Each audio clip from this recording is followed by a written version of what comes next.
I'm Ian Williams. I'm speaking with David Bradford, author of Dream of No One But Myself, published by Brick Books, and one of the three Canadian finalists for the 2022 Griffin Poetry Prize. Hi, David. Hi, thanks for So, in a having few me. sentences, how would you describe your collection? Um, I think it's kind of a coalescing of a number of years of trying to just move on from this idea of the family material, the quote unquote family material that I think a lot of us deal with, and to kind of exhaust the potential of that material and its connection to the idea of the trauma book, the idea of getting all this stuff in one place and kind of making a monument to moving on. And in a sense, just documenting that effort, trying to do something else than resolve this or put an end to this, because it kind of doesn't end. But maybe I can put all the material in one place and really lay it out, and then I can at least not write about it or try to make work from it.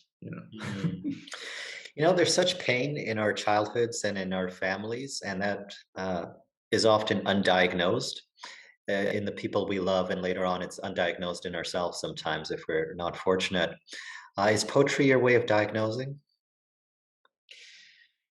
Yeah, maybe. I mean, I think about coming to terms with some of this material and starting to think about maybe writing about it. I was never, years ago before I started working on this, I was never too keen on the idea of writing about this stuff or family stuff. But there was an element of coming back to poetry a number of years ago that kind of started to unlock some of these things for me.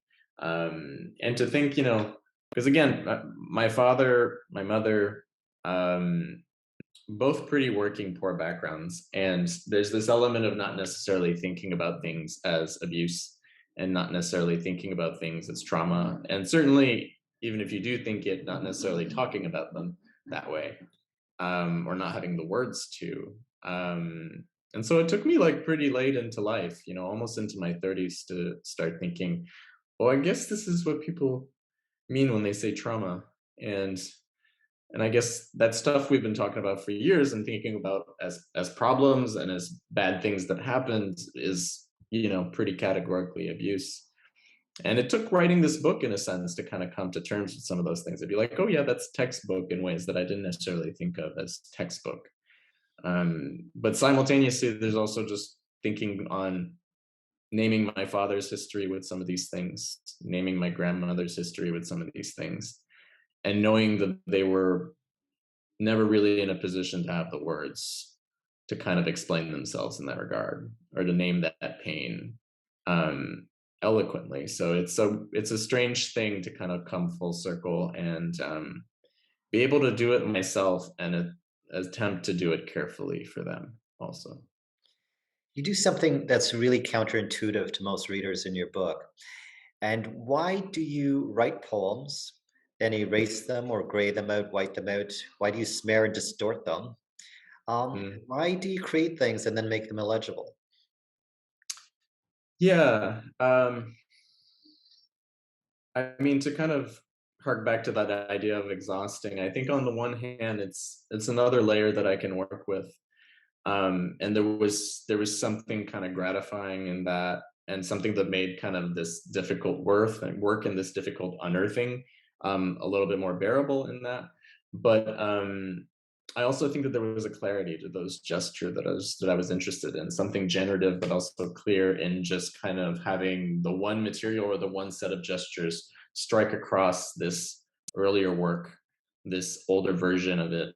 Um, and kind of make it clear that I know I'm not going to find the right words, and I know even that this new version, this thing that's been layered on top, or this thing that's been made out of the old thing, might not do it. But this relationship that is kind of nonverbal, between the first version and the old version, or the first version and the newer versions, there's something that's clear about that. There's something iterative about working through this material. There's something about kind of always being able to go back to square one in a sense. Um, and about a versioning aspect of working through these stories and kind of unearthing another little bit and another little bit, but then you can also kind of go back and do that all over again every time. Mm. I kind of wanted to document that, or at least gesture towards it in a way that felt clear. Mhm. Mhm. Yeah, there's a sense of kind of being buried sometimes in there. So it's a bold title Yeah. you have, Dream of No One But Yeah. Myself. What do you dream of as a writer? Hmm. I'm happy to say I'm not a big nightmare person. Um, I think I dream kind of funnily in the sense that I will have things that happen in dreams so that if I describe them to my partner, to a friend, if they're commiserating about some bad thing that happened in a dream, if I hear it out loud, I'm like, oh yeah, that's pretty nightmarish. But then when I'm in the dream, I just kind of accept it. I'm like, oh, I guess this is the situation. There's a deadly fog outside, and I mean, I'm stuck in this house with this strange person. But that's just how it is around here. So my dreams are strange, and in a way, I'm glad that there's this relief in knowing that I don't really dream about family. And I think that the title kind of packs that. It's kind of this meander through all of these other people's kind of funny historical dream spaces. Um, and there's this relief in knowing that I don't go to bed and dream about them. That when I'm outside of the book or outside of that bigger book of grief, that they don't enter my dreams. Other strange things do, but they don't. Of Mm. So we'd love to hear a sample of this. Could you read part of a poem for us? course, yeah. I'm gonna share the last column piece in the book. These like little tight, not very wordy columns that are mostly about grandmothers, as it turns out. Um, and I can't unthink it. The last, oops, sorry, that's the wrong one. I'm gonna go ahead and just skip ahead. Okay. Now I smell like him,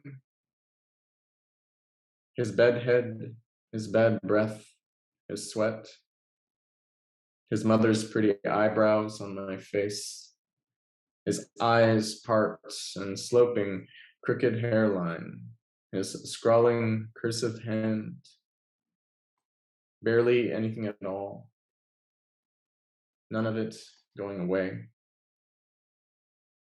When I pulled the pouch's drawstring, I found a small account closure check and his oversized, empty wallet. The creditors got everything else. Thank you. Thank you, David. I've been speaking with David Bradford, author of Dream of No One But Myself, his debut collection, and a Canadian finalist for the Griffin Poetry Prize.